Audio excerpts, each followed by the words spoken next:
अस्सलाम वालेकुम। कैसे हैं आप सब? मैं उम्मीद करती हूँ कि आप सब खैरियत से होंगे। मैं वेलकम करती हूँ आपको आपके अपने चैनल हफीज़ा के किचन में, जिसमें बनते हैं मज़ेदार खाने जो मज़ेदार होने के साथ साथ जेब पर भी हल्के पड़ते हैं। तो आज की वीडियो मेरी होने वाली है लाल चटनी पे, जो कि बहुत ही डिलीशियस होने वाली है। एक खट्टी मीठी लाल चटनी बनेगी जिसमें हम इस्तेमाल करेंगे इमली का और आलू बुखारे का। मुझे यकीन है एक दफ़ा ये चटनी खाने के बाद आप इसे डेली बनाया करेंगे और गोश्त वगैरह को भूल जाएंगे। तो इसके लिए मैंने यहाँ पर ली है फ्रेश लाल मिर्च। जैसे कभी सीज़न है लाल मिर्च को खुश करने का, पाउडर बनाने का, तो फ्रेश आई हुई थी तो मैंने बोला एक दफ़ा चटनी बना लें हम। इसमें मैंने डाला है इमली का पल्प। इमली का पल्प मैंने निकाल कर रख लिया था। एक कटोरी मैंने इसमें इमली का पल्प का ऐड किया है और पहले सिर्फ इमली के पल्प को ही इसमें ग्राइंड करेंगे। इसका एक अच्छा सा स्मूथ सा पेस्ट बना लेंगे। बाकी मसाला ज़्यादा हम इसमें बाद में शामिल करेंगे। और अगर अभी तक आपने हफीज़ा के किचन चैनल को सब्सक्राइब नहीं किया तो जल्दी से सब्सक्राइब कर लें और बेल आइकन को ऑन कर लें, ताकि आने वाली वीडियो को नोटिफिकेशंस आपको बर वक्त मिल सकें। और आपको मेरे चैनल पे कौन सी वीडियो ज़्यादा अच्छी लगती हैं मुझे कमेंट बॉक्स में लाजमी बताइएगा, ताकि मैं फिर कोशिश करूँ कि वैसे ही वीडियोस और बनाऊँ।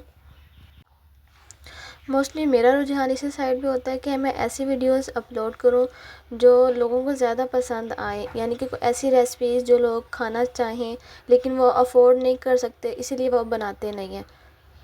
तो उसे लो बजट में बनाने की मैं कोशिश करती हूँ। तो इसमें अब मैंने डाल दिया है एक कटोरी टमाटर। टमाटर को मैंने रफली सा कट कर दिया था और साथ ही इसमें शामिल होगा अब गार्लिक, लहसुन के कुछ जवे मैं इसमें शामिल करूँगी। इस चटनी में लहसुन का भी बहुत ही अच्छा जायका आता है। और साथ ही इसमें जाएगा गरम मसाला। 1 चम्मच मैंने इसमें गरम मसाले का शामिल कर दिया। गरम मसाले के बाद अब इसमें जाएगा खुश्क कुटा हुआ धनिया। 1 चम्मच ही मैंने इसमें खुश्क धनिया का शामिल किया। इन तमाम मसालों से चटनी का टेस्ट जो है वो बहुत अच्छा आने वाला है। और नमक हम इसमें अपने जायके के मुताबिक डालेंगे, क्योंकि ये लाल मिर्चें हैं तो मिर्चें थोड़ी सी ज़्यादा स्पाइसी होती हैं। ये वाली लाल वाली बहुत ज़्यादा स्पाइसी होती हैं, तो इसमें नमक जो है वो थोड़ा सा ज़्यादा ही जाएगा।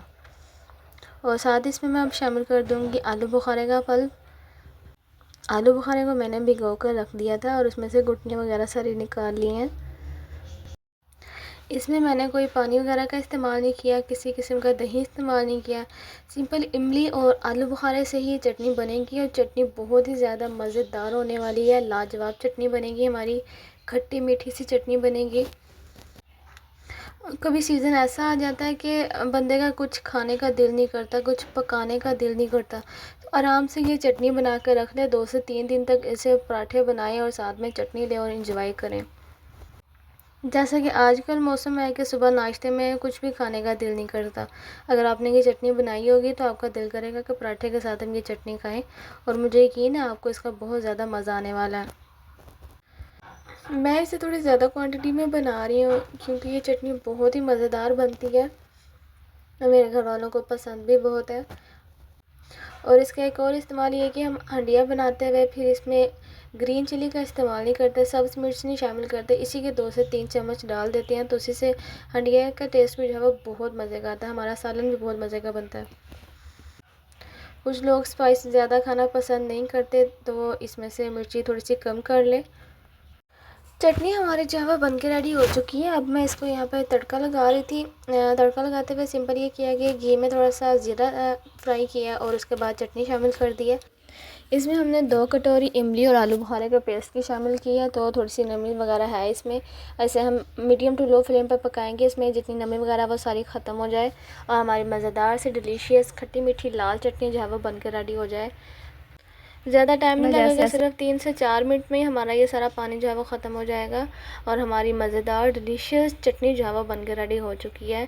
इसको आप नान के साथ भी सर्व कर सकते हैं। अगर शाम को खानी है तो आप तंदूर के रोटी के साथ खाएं तो ज़्यादा मज़ा देगी। अगर आपने सुबह के टाइम नाश्ते में खानी है तो आप इसे पराठे के साथ लाजमी ट्राई कीजिएगा। अगर आप पराठे के साथ चटनी का इस्तेमाल करते हैं तो आपको यकीन माने आप एक तो रोटी भी आप फुल होके खाएंगे और आपको बहुत ज़्यादा मज़ा आने वाला है चटनी का। जो लोग सुबह नाश्ता करना नहीं भी पसंद करते, अगर वो भी ये नाश्ता करेंगे पराठे के साथ चटनी, तो मुझे उम्मीद है कि वो डेली यही नाश्ता मांगेंगे आप लोगों से। अगर अभी तक आपने हफीज़ा का किचन चैनल को सब्सक्राइब नहीं किया तो जल्दी से सब्सक्राइब कर लें और बेल आइकन को ऑन करें, ताकि ऐसी मज़ीद मज़ेदार और आसान रेसिपीज़ मैं आपके साथ शेयर कर सकूं। तो मिलते हैं किसी और वीडियो में किसी यूनिक रेसिपी के साथ। दुआओं में याद रखिएगा। अल्लाह हाफिज़। अगर आप लोग कोई रेसिपी सीखना चाहते हैं तो आप लोग कमेंट बॉक्स में बता सकते हैं, मैं पहले वही बनाने की कोशिश करूँगी। अल्लाह हाफिज़।